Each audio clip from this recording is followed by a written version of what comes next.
Cette semaine, nous découvrirons des publications économiques importantes en provenance de l'Australie, des États-Unis et du Canada.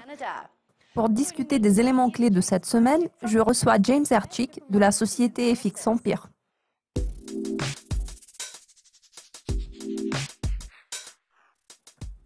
Alors James, commençons par l'Australie. Cette semaine, la RBA publiera le compte-rendu de sa réunion.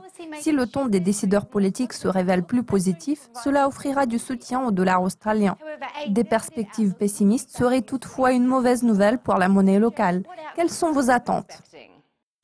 Pour ce qui est du compte-rendu de la réunion de la RBA qui sera publié cette semaine, je crois que le ton des responsables de la Banque de réserve d'Australie sera assez prudent.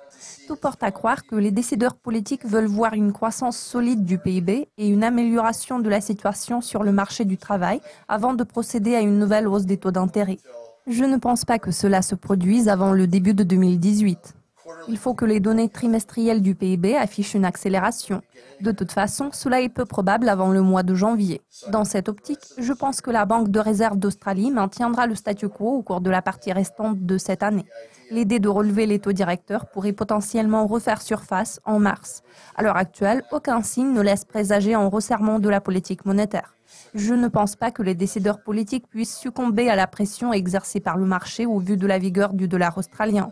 Le fait que la Banque centrale européenne et la Fed s'apprêtent toutes les deux à durcir leur politique monétaire ne devrait pas non plus influencer la décision de la RBA.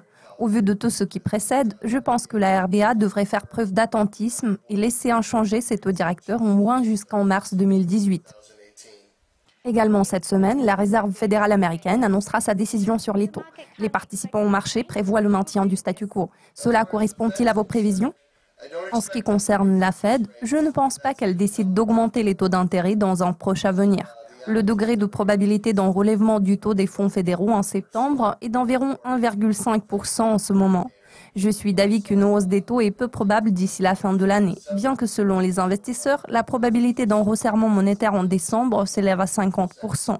Moi, personnellement, je pense qu'une hausse des taux s'annonce probable en juin 2018.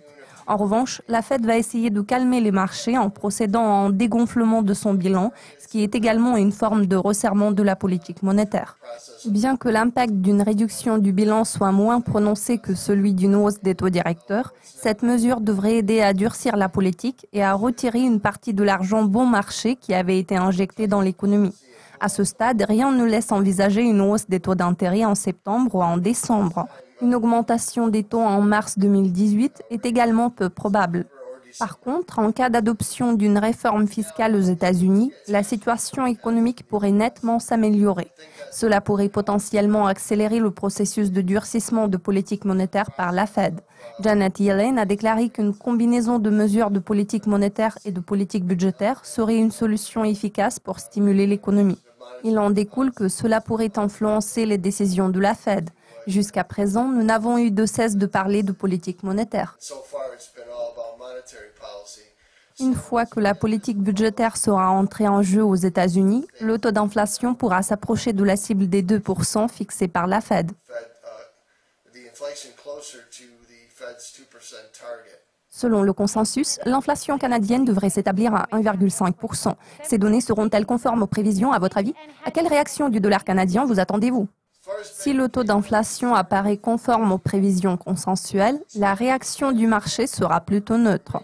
Cela pourrait également déclencher une vague de prise de bénéfices dans la paire dollar-CAD, car techniquement, cette paire est actuellement survendue. Néanmoins, si le taux d'inflation apparaît plus fort que prévu, une nouvelle hausse des taux deviendra probable. Cela va pousser la paire dollar américain-dollar canadien vers le bas à court terme. En revanche, si l'inflation s'établit à 1,5% conformément aux attentes, nous verrons probablement un rallye à court terme.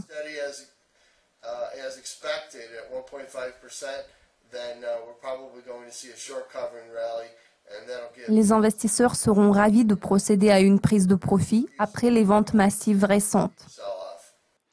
James, merci de nous avoir rejoints aujourd'hui. C'est tout pour le moment. L'équipe de Dukascopy TV vous tiendra au courant de tout ce qui se passe dans le monde de la finance. Restez avec nous.